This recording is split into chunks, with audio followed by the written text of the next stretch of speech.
Well, good morning. Well, good afternoon. Good afternoon to all of you, my sentient beings. How are you doing today, honey? How are you doing today?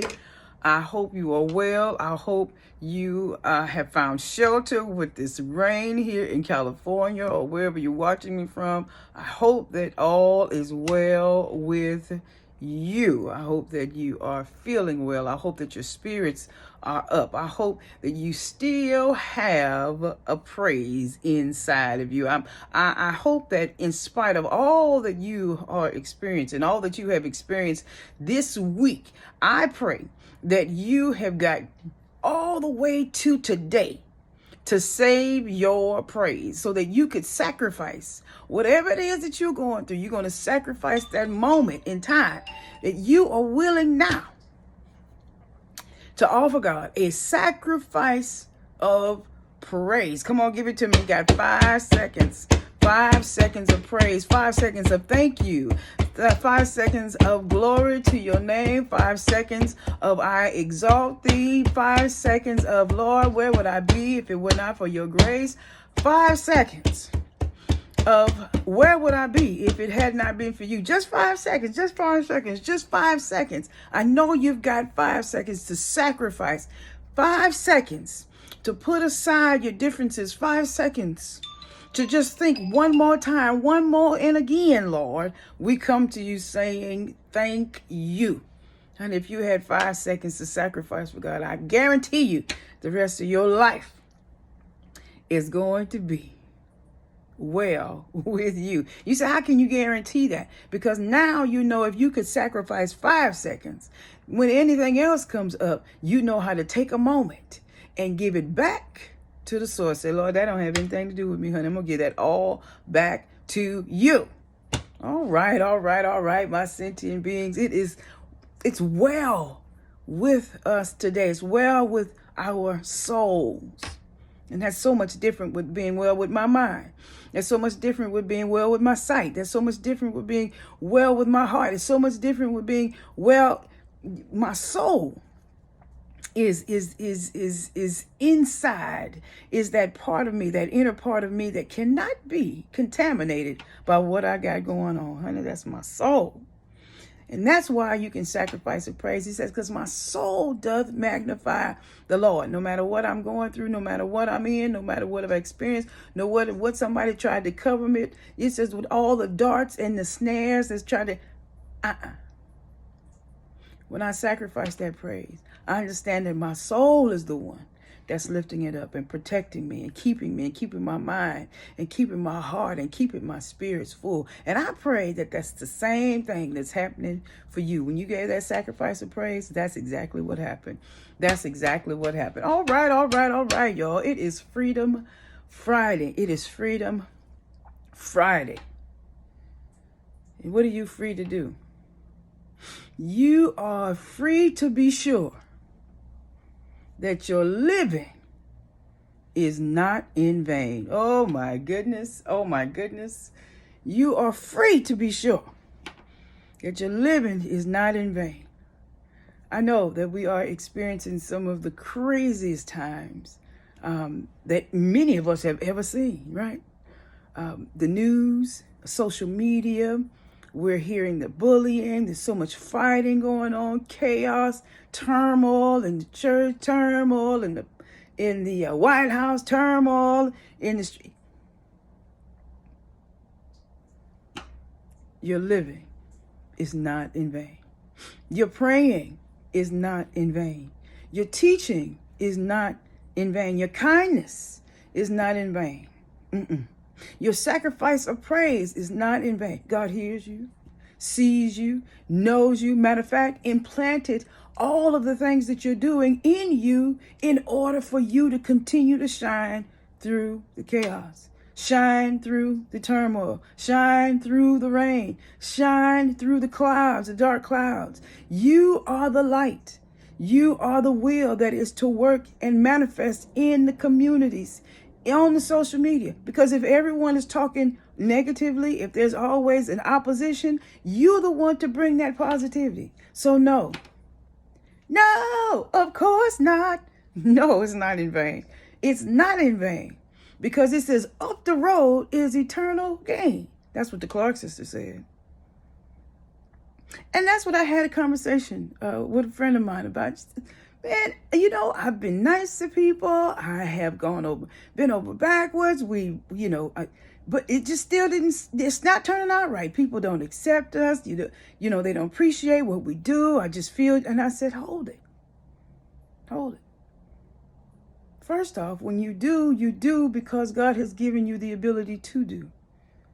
But then on top of all that, we don't want to sacrifice ourselves. Self-care is the most important thing you can do.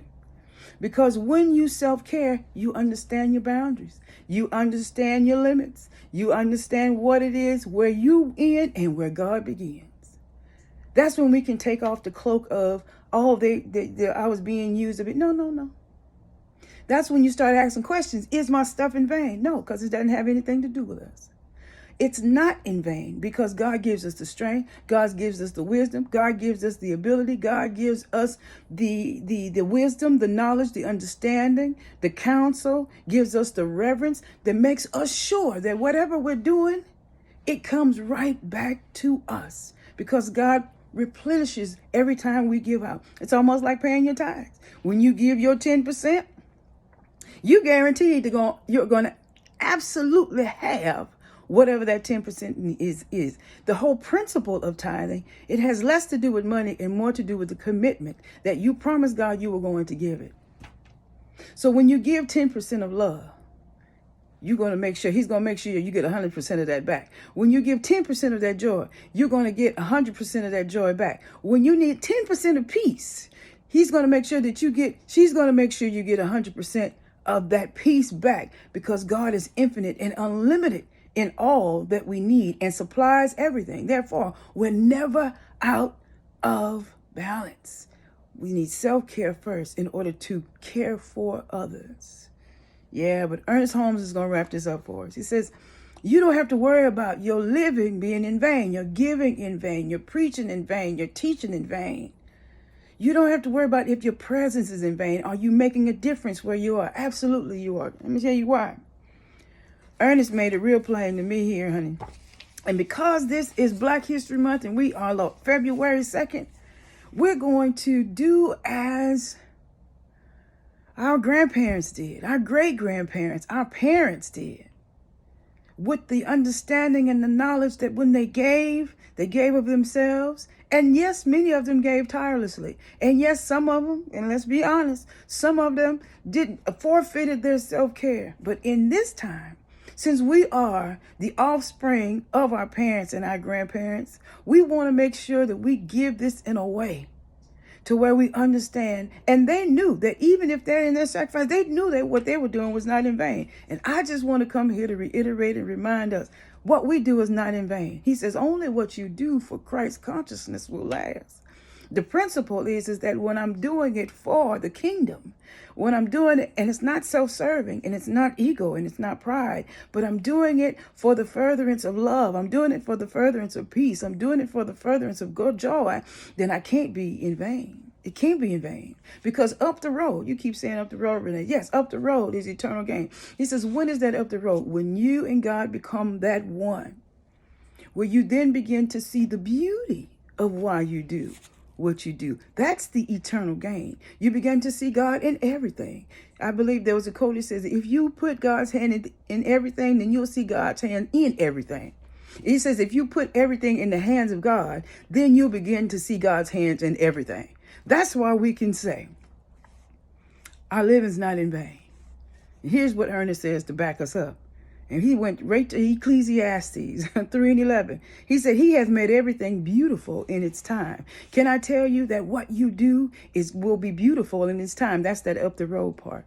That's the up the road part. It says, God makes everything beautiful in its time.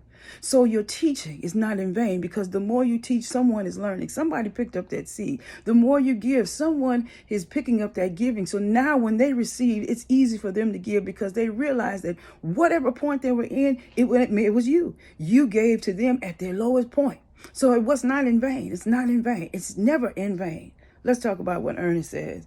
It says, God's presence is in me as love at all times. That's why it's not in vain, because the presence of God is in you as love at all times. So now you know why your giving is not in vain. Your living is not in vain. Your loving is not in vain. Your joy is not in vain. Your preaching or your teaching or your sowing, it's not in vain. Up the road is eternal gain. What is that? He says he makes all things beautiful in his time. Let's go. The divine presence within me is an everlasting love. This action of love expresses in the world around me. And it says, and because I am God's creation, because I'm Abba's creation, I am understood, I'm wanted, and I'm cared for. And from this infinite source, I give and receive love in and out of the conversation that we have. And it says, when those petty emotions come up, here it is, they try and trouble me, I immediately turn to the source within me for strength and for peace. God in me does the loving. Therefore, I have no fear. Now, I don't have to worry about whether or not it's in vain, because it's not. Because God immediately replaces what I've got questioning, doubting, fearing in my mind, whether what? Love. It says kindness and understanding are now mine. Honey, I can do it. It says, I bless anyone who seems to be disturbed around me. Now I have the fortitude, the certitude within me to keep going, to keep moving. Not only that, to keep pressing, but to keep giving. And now I know my living's not in vain, because it says nothing can take love from me or keep it out of my heart. Love enters freely. There is no restriction to me. I came into this world to love, and I am going to love. I express my love for God, a boundless gratitude, because I live. God rejoices with me and for me, and because and by the means of me. God is happy when we give. Abba is happy. God is excited. God is very pleased when we give. But he wants us to remember there's a balance. He says, I want you to ensure that I'm in you, giving you what you need, replenishing you and restoring you to the tip-top shape, so that when you give, you're not giving out to deplete, but you're giving out so that I can restore you back with the same thing that you're giving out. So here on Freedom Friday, honey, remember, your giving is not in vain. Your living is not in vain. Your teaching is not in vain. Your preaching is not in vain. You say, what? Then my living shall not be in vain. I believe, who is it? Hey, says, if I could help somebody